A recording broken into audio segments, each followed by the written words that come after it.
Halo sahabat Gen, Assalamualaikum warahmatullahi wabarakatuh.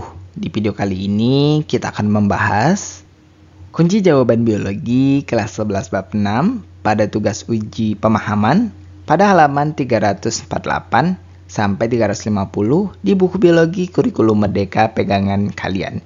Jadi, ayo kita bahas bersama mengenai soal atau perintah yang ada di tugas kali ini kan. Tapi sebelum lanjut jangan lupa untuk subscribe ya Gen, agar Gen Sukses Media lebih semangat lagi nemenin kalian nugasnya. Jika sudah, kuy kita lanjut.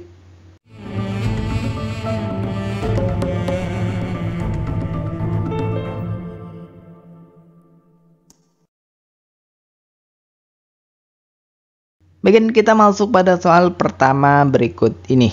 Perhatikan grafik hubungan antara konsumsi alkohol dan kejadian sirosis berikut. Berdasarkan grafik, hal yang dapat dialami oleh orang yang mengkonsumsi alkohol lebih dari 50 gram setiap hari adalah titik-titik. Bagian jawaban yang benar ada pada opsi A, rusaknya organ hati akibat terbentuknya jaringan parut. Grafik menunjukkan bahwa konsumsi alkohol yang tinggi, yang dalam hal ini lebih dari 50 gram per hari, ini dapat meningkatkan risiko relatif terjadinya sirosis hati. Sirosis hati adalah kondisi kerusakan hati kronis yang ditandai dengan terbentuknya jaringan parut akibat peradangan dan kerusakan jaringan hati. Yang mana gangguan fungsi hati ini terjadi karena jaringan parut menggantikan jaringan hati yang sehat. Untuk opsi lain dianggap salah, kalian bisa baca sendiri kan. Baik, kita masuk pada sesi soal kedua berikut ini. Kita masuk pada soal pertama berikut. Namun, kalian bisa baca terlebih dahulu wacana yang ada ini kan, yang ada pada halaman 349. Kita akan bahas satu persatu dari A terlebih dahulu. Menurut pendapatmu bagaimana akurasi data wacana tersebut? Berikut adalah pembahasan untuk akurasi data. Data wacana tersebut diambil dari sumber yang kredibel, yaitu Riskesdas pada tahun 2013 dan melalui Badan Penelitian dan Pengembangan Kesehatan, yaitu Balitbangkes tahun 2004. Dengan demikian, data ini memiliki tingkat akurasi tinggi karena berdasarkan survei nasional yang valid. Namun perlu diperhatikan bahwa data ini sudah cukup lama, yaitu tahun 2004 dan 2013. Sehingga kemungkinan ada perubahan prevalensi penyakit gagal ginjal saat ini. Kemudian kita lanjut untuk pembahasan pertanyaan atau soal kedua. Berapa persentase penduduk Indonesia yang menderita penyakit gagal ginjal pada tahun 2013?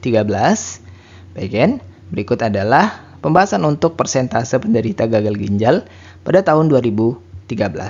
Diketahui berdasarkan wacana yang ada ini, jumlah penderita gagal ginjal yang ada pada 2013 yaitu 2 per 1000 penduduk.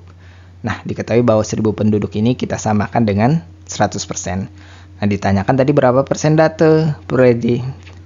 Nah, yang ditanyakan dari soal ini tadi adalah berapa persentase penderita gagal ginjal. Sehingga kita dapat menyelesaikan dengan persamaan sebagai berikut.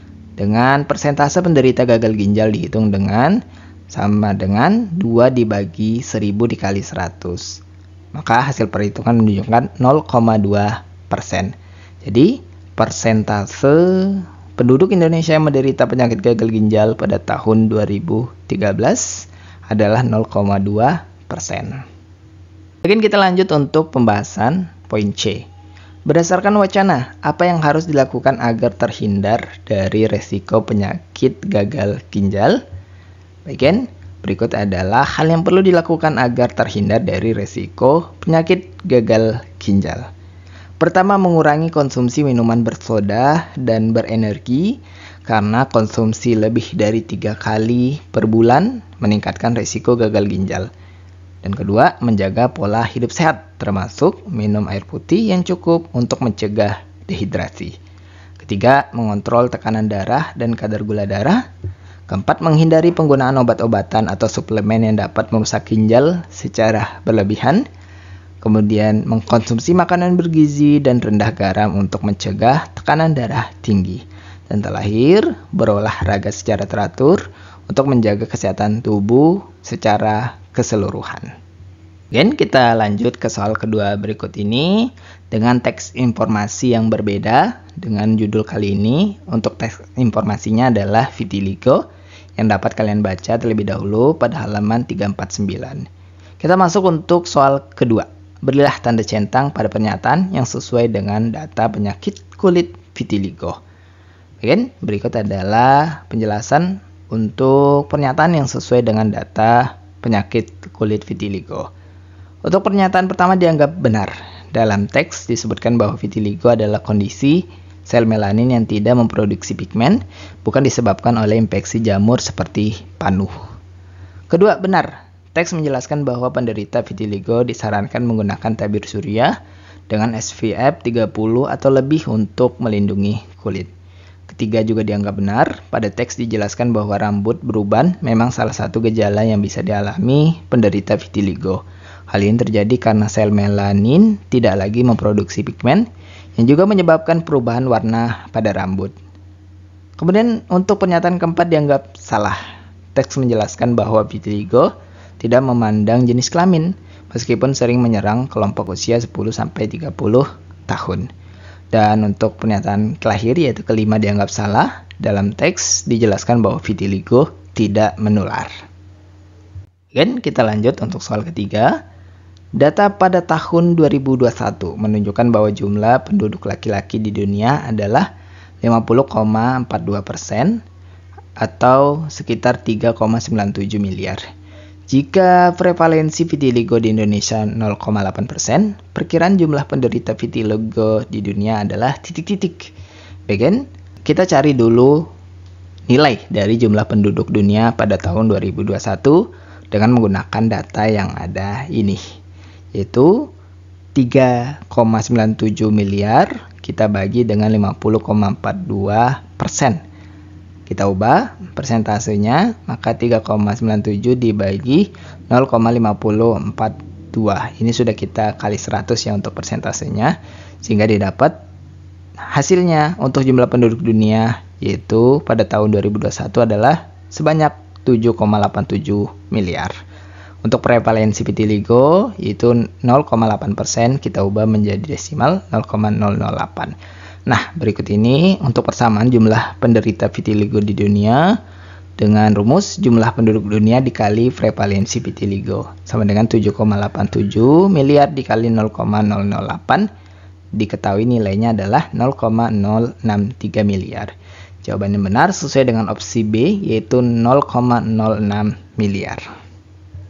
Baik, kita masuk pada soal keempat berikut ini sebagai soal terakhir kita di sesi tugas kali ini. Hingga saat ini, vitiligo belum bisa diobati sehingga diperlukan usaha agar vitiligo tidak merusak kulit makin parah. Berilah tanda centang pada pernyataan yang sesuai dengan usaha penanganan vitiligo. Baik, berdasarkan teks yang ada, berikut adalah evaluasi terhadap usaha-usaha penanganan vitiligo. Untuk pernyataan pertama tidak sesuai. Dalam teks disebutkan bahwa disarankan menggunakan tabir surya dengan SPF 30 atau lebih. Kedua dianggap sesuai. Fototerapi dengan sinar UV disebut sebagai salah satu metode penanganan vitiligo. Ketiga tidak disebutkan dalam teks sehingga tidak kita centang, yang mana membuat tato bukan merupakan metode penanganan yang dianjurkan dalam teks ini. Kemudian pernyataan keempat dianggap sesuai. Teks menyebutkan bahwa lotion penggelap kulit adalah salah satu usaha yang dapat dilakukan. Kemudian pernyataan terakhir atau yang kelima dianggap sesuai. Blister, grafting, dan mikropigmentasi disebut dalam teks sebagai metode penanganan vitiligo. Baik, sehingga pernyataan yang sesuai berdasarkan teks informasi tentang vitiligo. Diketahui bahwa pernyataan 2, fototerapi dengan sinar UV benar. Kemudian pernyataan keempat menggunakan lotion penggelap kulit benar atau sesuai.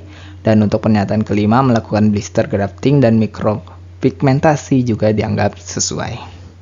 Baik, itulah pembahasan sekilas kita untuk kunci jawaban biologi kelas 11 bab 6 pada sesi tugas uji pemahaman pada halaman 348 sampai 350 di buku pegangan biologi kurikulum merdeka. Terima kasih. Karena telah menonton video ini sampai habis Gen. Jika dirasa video kali ini bermanfaat, jangan lupa untuk like dan subscribe ya Gen. Sampai jumpa di video berikutnya dan wassalamualaikum warahmatullahi wabarakatuh.